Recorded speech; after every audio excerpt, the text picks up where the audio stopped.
The night I saw my son-in-law digging in my backyard, I told myself not to jump to conclusions. It was 2 a.m., the kind of hour when honest people are asleep and liars believe darkness will protect them.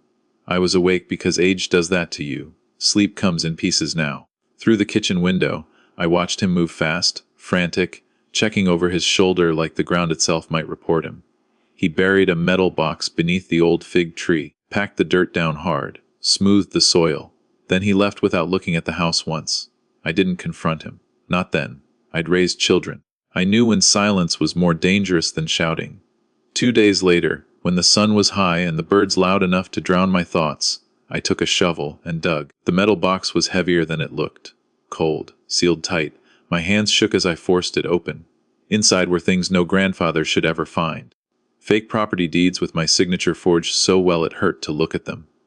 Bank documents rerouting my savings, everything I'd worked for my entire life, into accounts I didn't recognize. A burner phone, USB drives, and at the bottom, wrapped in plastic, photographs. Photographs of me, leaving banks, sitting with lawyers. Images taken without my knowledge, angles chosen to tell a lie, that I was unstable, confused, unfit to manage my own affairs. A plan, carefully constructed, to erase me while I was still breathing. I sat on the ground for a long time. Not crying, not angry, just still. Because when betrayal comes from family, it doesn't scream, it hollows you out. My daughter had married him 2 years earlier. Charming, polite, always calling me Dad, always insisting I rest, that he'd handle things. I had trusted him with small tasks, then bigger ones. That trust was the shovel he used to dig my grave. I didn't go to the police. Not yet. I copied everything, every document, every digital file. I returned the box exactly where it had been, soil packed down just as before. Then I started making phone calls, quiet ones. To a lawyer who owed me a favor from decades ago. To a bank manager who still remembered when I helped him buy his first house. To a private accountant who enjoyed puzzles. For 3 months I became invisible on purpose. I let them think the plan was working. I forgot Appointments. I misplaced papers. I allowed my son-in-law to step in more, to feel powerful, untouchable. He didn't know I was documenting every move, every transfer, every lie. He didn't know the banks had flagged the accounts. He didn't know the forged deeds had already been traced back to the printer he used at work. Then, on a quiet Tuesday morning, I invited them both over for tea. My daughter looked tired. My son-in-law looked confident. That was the last time he ever would. I slid a folder across the table. Then another, then another. He opened the first one and laughed, until he didn't. The color drained from his face as the evidence stacked up.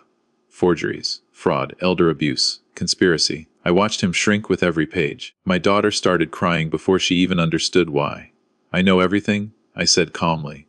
The box, the accounts, the plan to declare me incompetent once the money was gone. He stammered, denied, blamed stress, blamed love, blamed everyone but himself. I stood up. For the first time in months, my back felt straight. You have 2 choices, I said. You walk away now, divorce papers signed, full restitution paid, and you never speak my name again. Or I hand copies of this to the police, the courts, your employer, and every bank involved. He begged, actually begged, on his knees, promised anything. Swore he loved my daughter. I looked at her then. Really looked. She wasn't complicit, but she had been willfully blind. That hurt almost as much. Leave, I told him. Tonight. He left with nothing but the clothes he wore. 3 months later they came back. Not together. My daughter first, eyes swollen, voice broken. Apologies poured out of her like blood from a wound she'd finally noticed. She asked for forgiveness. Asked to come home. Asked if I could ever trust her again. Later he came too. Thinner, desperate. A man who had learned too late that old doesn't mean weak. They both begged me back into their lives. I listened. Then I said no. Not because I hated them, but because I had learned something powerful in that garden under the fig tree. Love without respect is just another kind of theft, and I had already buried enough of myself for one lifetime. I replanted the tree where the box had been. It's growing well. Stronger roots this time. When I finally forced the metal box open, the sound of the latch snapping felt louder than it should have, like it echoed straight through my chest. Inside, everything was arranged too neatly, too deliberately, the way people organize things when they believe chaos will never reach them. At first glance, it looked like paperwork, boring, harmless sheets of paper, but the moment I lifted the top file, my hands went cold.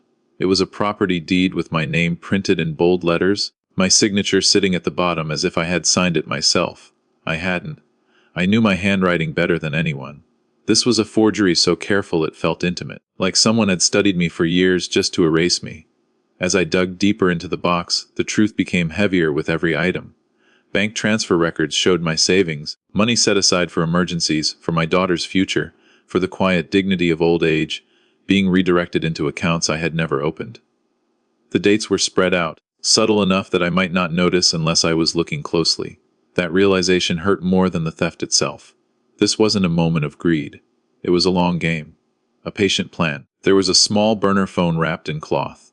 I turned it on, my thumb hesitating like it already knew what I would find. Messages filled the screen, short, efficient, cruel. Conversations about timing, about waiting until I was confused enough, about doctors who could be persuaded, statements that could be arranged, and witnesses who would swear I wasn't capable of managing my own life anymore. Reading those words felt like standing outside my own funeral, listening to people argue over who gets what once I'm gone. Then I saw the photographs. They weren't violent. They weren't dramatic. That was the worst part. Photos of me leaving the bank, my shoulders slightly hunched, me sitting alone in my car, staring ahead, caught at just the wrong moment. Me talking to myself while waiting in line at the pharmacy.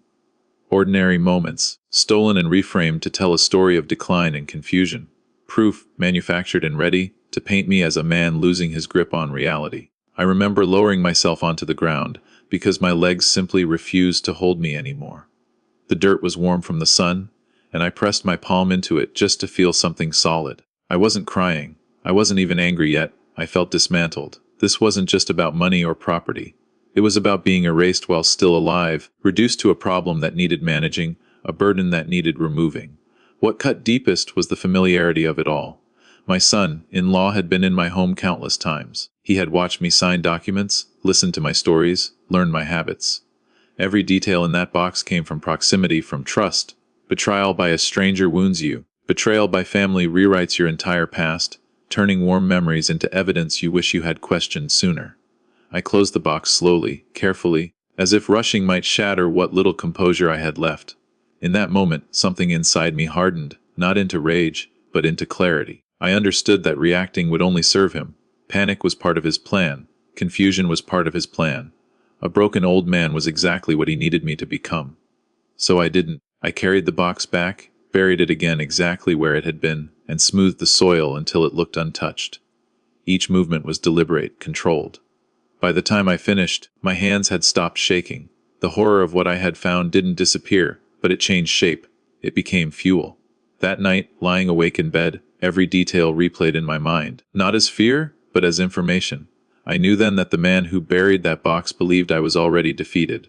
He believed age had made me slow, careless, easy to replace. What he didn't understand was that a lifetime teaches you patience, and patience is far more dangerous than strength. The box wasn't just evidence of his crime. It was proof that he had underestimated me. And that, more than anything else inside it, was his fatal mistake. The smartest thing I did after reburying that metal box was to let everyone believe I was slipping. I missed appointments on purpose. I asked the same questions twice. I pretended not to understand bank statements I had balanced perfectly for decades. To an outsider, it probably looked like age was finally catching up with me. To my son-in-law, it looked like victory inching closer. He stepped in more often, offering help with a confidence that bordered on arrogance, correcting me in front of others, speaking for me when I hadn't asked him to. Each time he did, I swallowed my pride and said nothing. Every insult he delivered so casually became another brick in the case I was building. Behind the scenes, I was anything but lost. I started with a lawyer I had known since my children were young, a man who still remembered me, not as an old client but as a capable one. I didn't dramatize the story when I met him. I laid out the documents, the copies, the timeline. I watched his expression change from curiosity to concern to something sharp and focused. He told me to slow down, to be precise, to let the law do the heavy lifting. That advice became my discipline.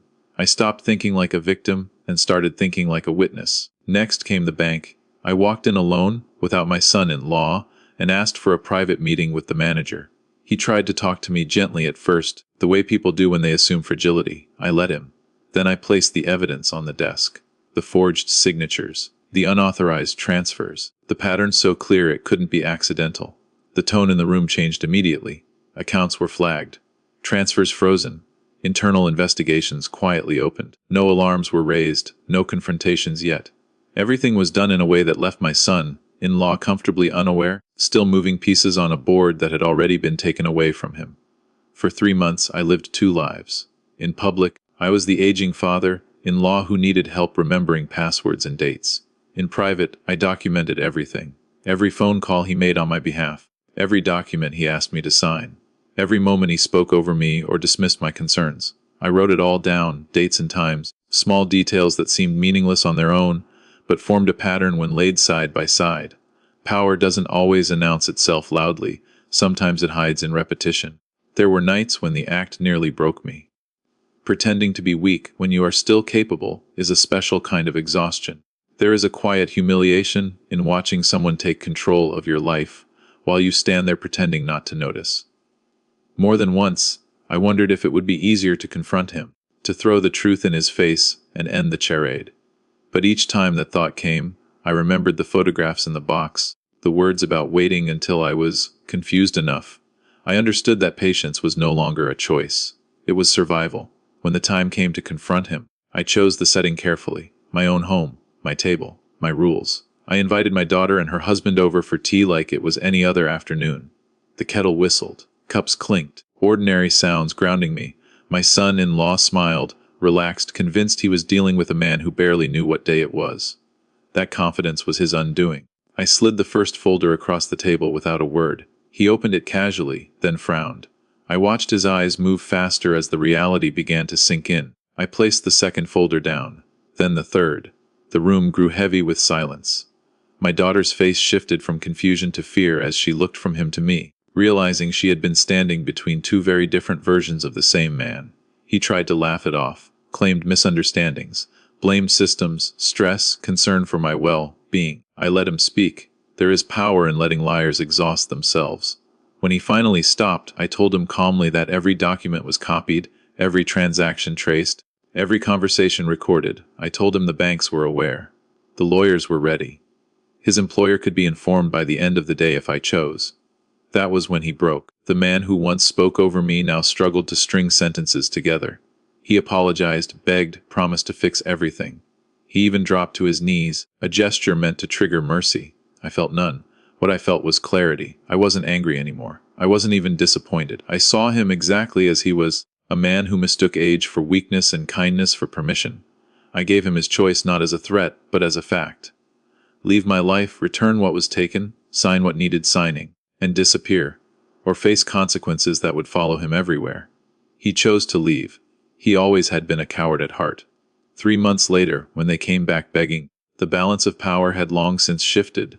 They were asking for something they no longer had the right to request. I listened, because listening costs nothing. But when I said no, it wasn't revenge speaking. It was self-respect. I had already reclaimed what mattered most, the knowledge that I was not as easy to bury as they had believed. After he left that day, the house felt strangely quiet, not peaceful, just hollow. The kind of quiet that follows a storm when you're still checking for damage. My daughter stayed behind, sitting at the table where her husband had just begged for mercy. Her hands were wrapped around a cup of tea that had long gone cold. She didn't look at me at first. When she finally did, her eyes were full of confusion, shame, and something worse, regret that came too late to change anything. She told me she hadn't known. Not really. She said she'd noticed things felt off, that her husband always insisted on handling my finances, that he discouraged her from asking questions. She said she thought he was protecting me. I believed her in the way you believe someone you love, even when trust has been cracked. Belief doesn't always mean forgiveness. Sometimes it just means you understand how the mistake happened. I didn't raise my voice. I didn't accuse her. I simply told her what it felt like to dig up that box. To hold proof that the people closest to you were preparing for your disappearance while smiling at you every day. I watched her face collapse as she realized the weight of what she had ignored. Silence stretched between us, thick and uncomfortable. That silence did more than any lecture ever could. In the weeks that followed, I focused on putting my life back in order, piece by piece. Accounts were secured.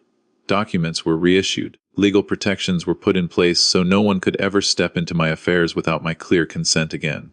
Each signature I wrote this time felt heavier, more deliberate.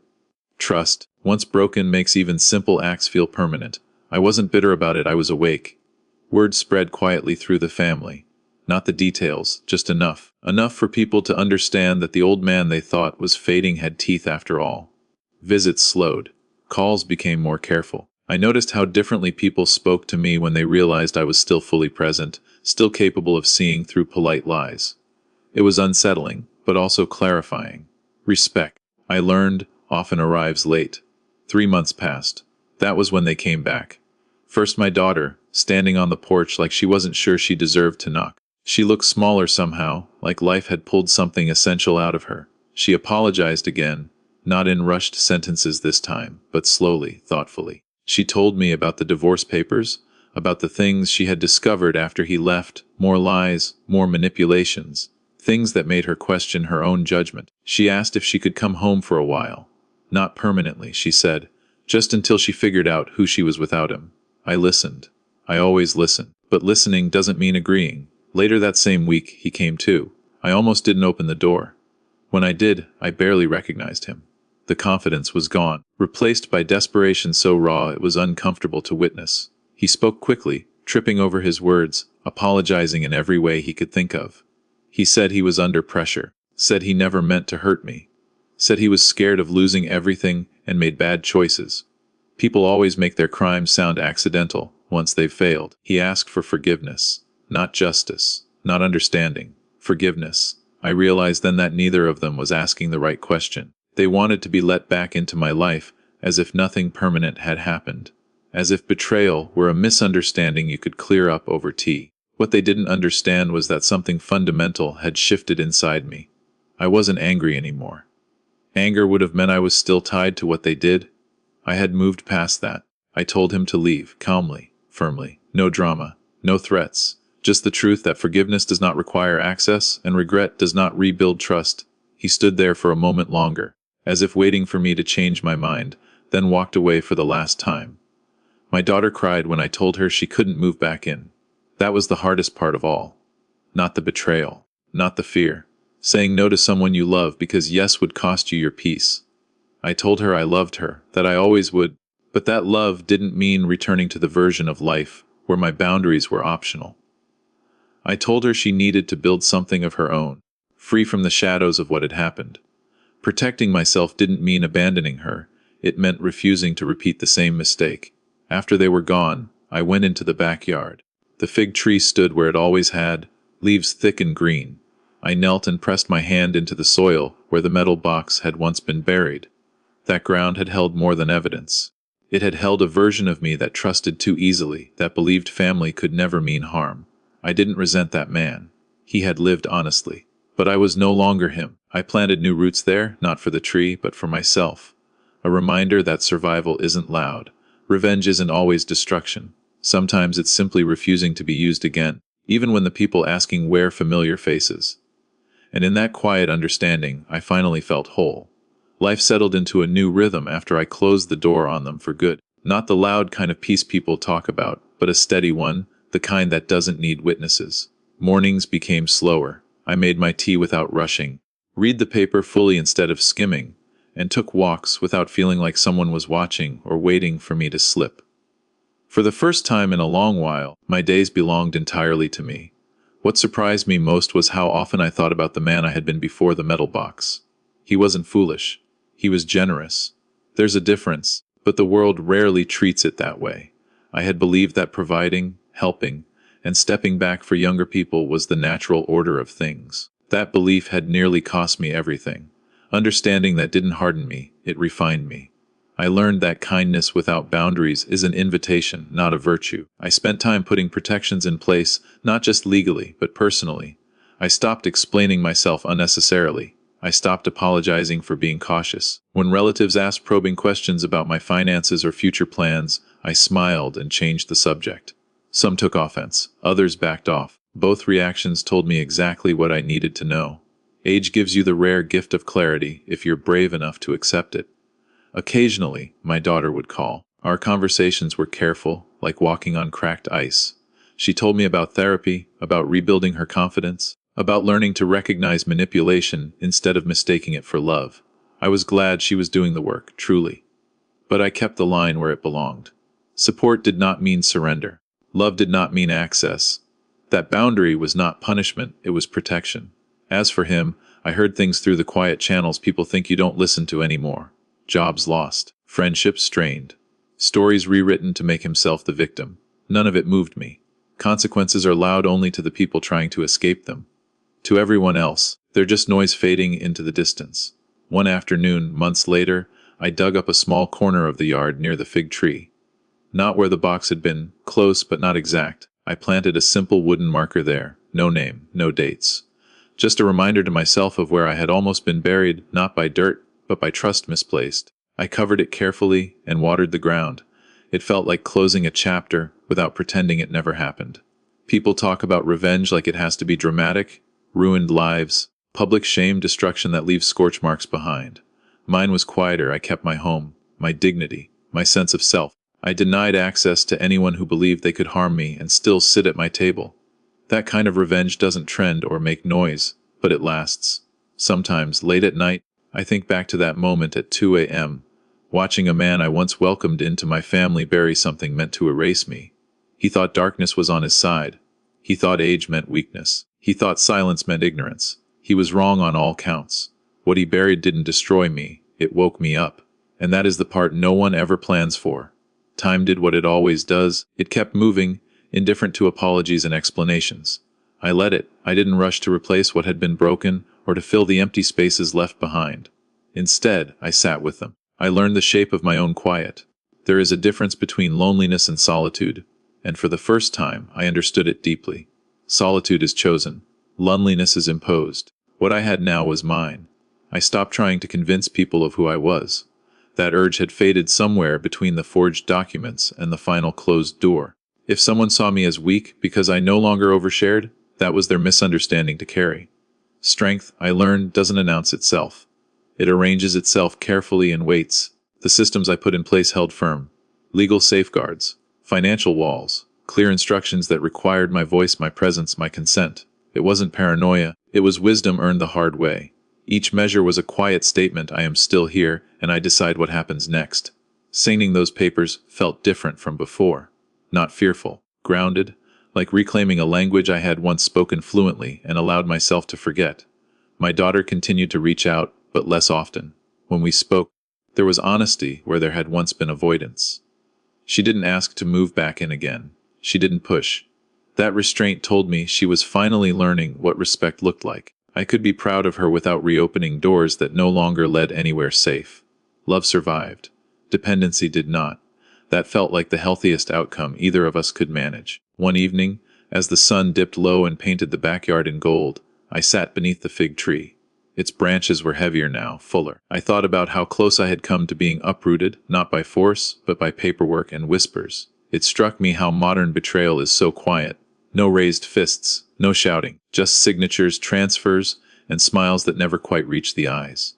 Surviving it requires a different kind of courage, the kind that doesn't rush toward confrontation, but stands still long enough to see the whole picture. People sometimes mistake restraint for weakness. My son-in-law had. He believed the absence of resistance meant surrender. He never understood that stillness can be strategic, that silence can be a shield. By the time he realized the ground beneath him had shifted, it was too late. He had already confessed his intentions through his actions, documented them himself, and handed me the very proof I needed to protect my life. I don't celebrate his downfall. I don't replay it for satisfaction. That would keep him present in a way he no longer deserves. What I do carry forward is the lesson. Trust should be earned continuously, not granted permanently.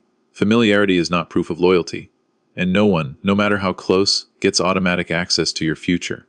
Some nights, I think about that metal box again, how cold it felt in my hands, how final its contents were meant to be. It was designed to outlive me, to speak for me once I no longer could. The irony still amazes me. In trying to silence me, it forced me to listen, to myself, to my instincts, to the quiet warnings I had brushed aside for the sake of peace. I never told many people the full story. I didn't need to. The ones who matter saw the change in me, the steadiness, the boundaries, the calm refusal to be rushed or managed. And those who didn't notice were never really paying attention in the first place. If there is a victory in all of this, It isn't that I exposed a plan or sent a man away empty-handed. It's that I reclaimed authorship of my own life at a moment when others had already started drafting my ending. I am not a footnote in someone else's ambition. I am not a problem to be solved. I am not a weakness to be exploited. I am still here, and every morning I wake up under my own roof, drink my tea in silence, and decide what the day will hold. I am reminded of something simple and unshakable. Some things are worth fighting for quietly, completely, and without apology.